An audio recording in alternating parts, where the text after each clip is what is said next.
called Derrida. It's a documentary about the French film philosopher Jacques Derrida, and I'm sure I'm the only person who's seen it. But there's a quote from it that I really love that stuck with me, and I've told a few people this quote over the years, but I don't think anybody's appreciated it as much as I have until I told somebody recently, and I felt like they were at least as into it as I am, maybe more. And I thought, why not share it here today, because I feel like it's relevant in this great quarantine pandemic of 2020. And it's this. In the French language, there are basically two futures. Now, this is according to Jacques Derrida. There's one future where, it's predictable. You have an oil change appointment. You have a dentist appointment. You have to go to school. You have to go to work at 8 a.m. That's the future that you can predict, that you know is going to happen, and you adjust accordingly. But there's another word for future, l'avenir, which means something completely different. It's the future where there's the arrival of something or someone whose arrival was completely unexpected. You couldn't predict it, you couldn't see it coming, and not only is that a different future, it's the real future. So I think it's relevant in that even though we know there were things to prepare for in this regard, it feels like we're all getting l'avenir'd right now. Like we're all experiencing the arrival of something that was unpredicted. Even if we thought that it was always possible, it feels like something that we're all sort of grinding through together as if we were blindsided. And even whether that's true or not, I think at the core, what that means, at least this is something that I'm slowly trying to understand, is this. We all know the world was changing rapidly because of technology. Now we're seeing a condensed version of that with this virus. In other words, the universe is playing a different game now, and you either adapt or you suffer, maybe. And I don't mean that if you don't adapt, you'll die. I just mean, I think we're being given a chance here, if that doesn't sound too weird. We're being given a chance to make the changes that we've always wanted to make. In other words, when you have a life-changing moment, everything else seems like stupid shit. What's that Tool song where he's singing about how he wants LA to fall into the pit of despair with an earthquake because he thinks society needs to reset, and he says, I'm so sick of silly shit, stupid shit. And it's I'm not trying to diminish or belittle what people consider important that I don't. I just mean, at the core, we don't have very much time here. What are you going to do to make yourself happy? Are you happy at that job? Are you happy with that person? Are you happy in the situation you're at? And it doesn't have to be so dramatic or high level. It could be something as simple as, I've always wanted to learn how to play the cello, and baby, I'm doing it. Something like that. I think this is a chance for all those things. Everything's being reevaluated. There was also this great, I'll put a link up, this lecture by Karl-Heinz Stockhausen. He was a composer, very crazy guy, controversial guy. But it was in like the 1970s, he was given an Oxford lecture, and he was talking about technology and how everything was changing. He felt that technology was exploding to the point where humanity was about to jump up a level in consciousness. He felt that we were about to make this leap that doesn't happen very often in human society or in Earth society for a species. Like, it's a rare moment.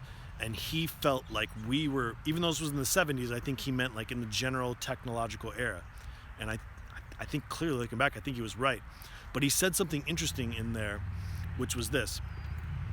When you hear people complain about the downsides of technology or the downsides of this change, even if I would interject there, even if they're valid, justified, Stockhausen said, When people complain about something, when you feel the momentum shifting to something and they complain about it, what they're really saying is that I'm afraid I'm not going to make it. That not everyone is going to be along for that ride. That there's going to be a jump up in consciousness. There's going to be a movement towards something better.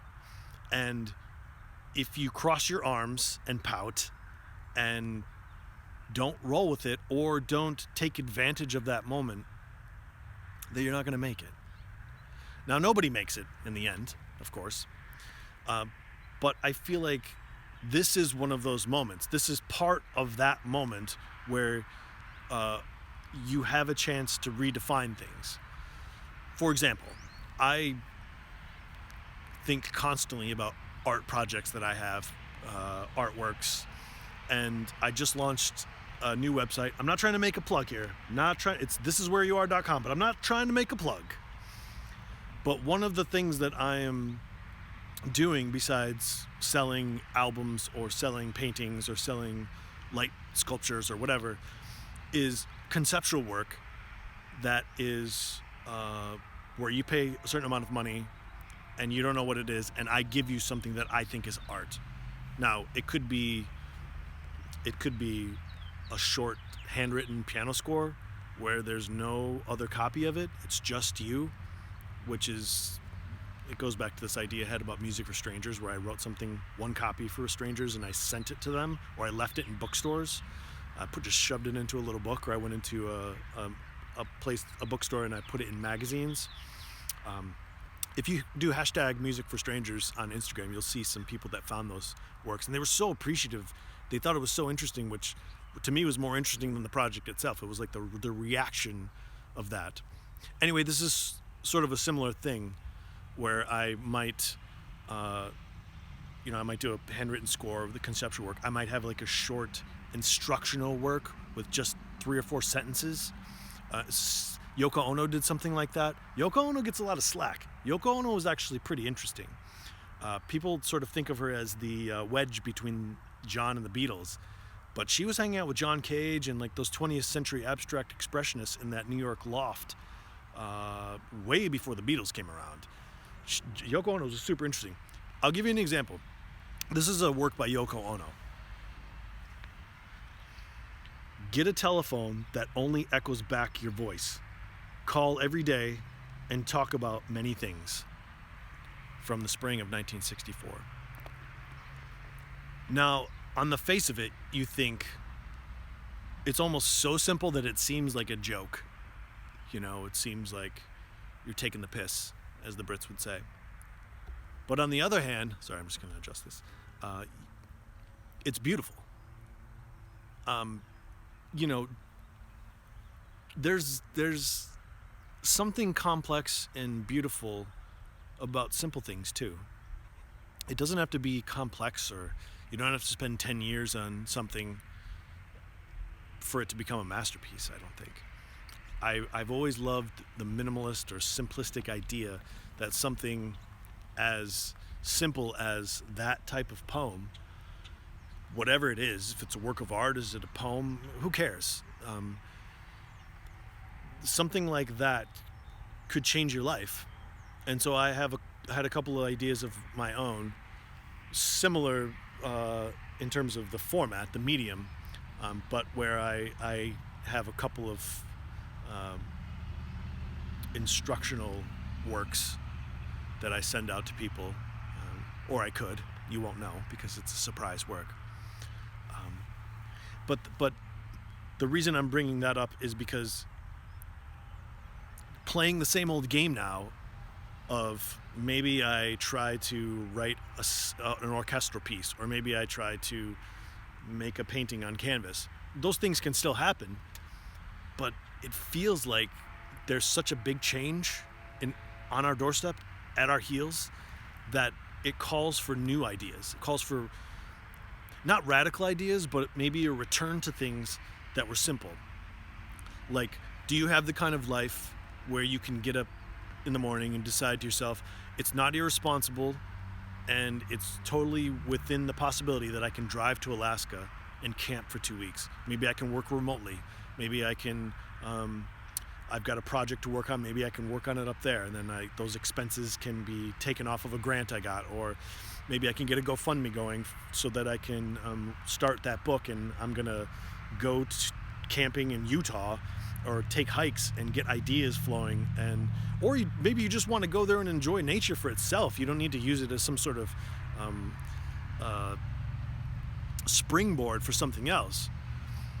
I feel like that's where everything's headed. Maybe I'm projecting here.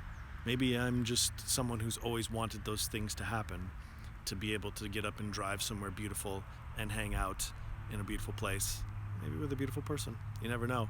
But I feel like listening to those things open up, like the universe is unfolding like a flower, as Elwha Paul would say in Three Amigos. It is like a flower. It is opening up to you. And if something opens up to you and you don't see it, if you don't notice it, if you walk by it,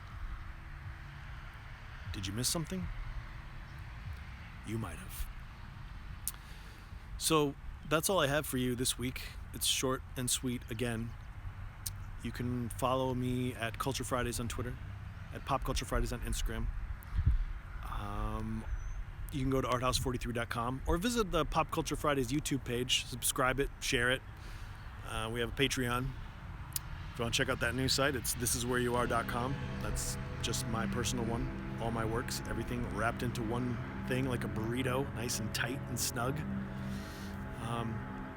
Check out that Derrida documentary. Check out the word l'avenir. Check out the future. What is happening to you right now that was completely unexpected? And perhaps more importantly, are you listening to it?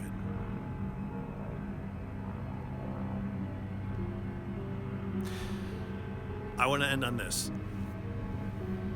Back to Yoko Ono. There was something that she said that has always stuck with me.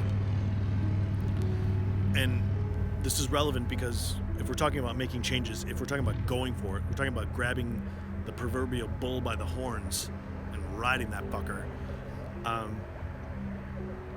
Yoko Ono, and I saw this on Twitter, and I don't know if she made it up when she was on Twitter or if it was like she was just retweeting a past work of hers, but it was simple, and it said, "My religion is to trust myself." And I can't tell you how many times I've used that in situations where I felt like I needed that support, that guidance. And maybe you can use it too, especially in this time of change, especially if you're trying to listen to what the universe and what that flower is trying to say to you. Trust yourself.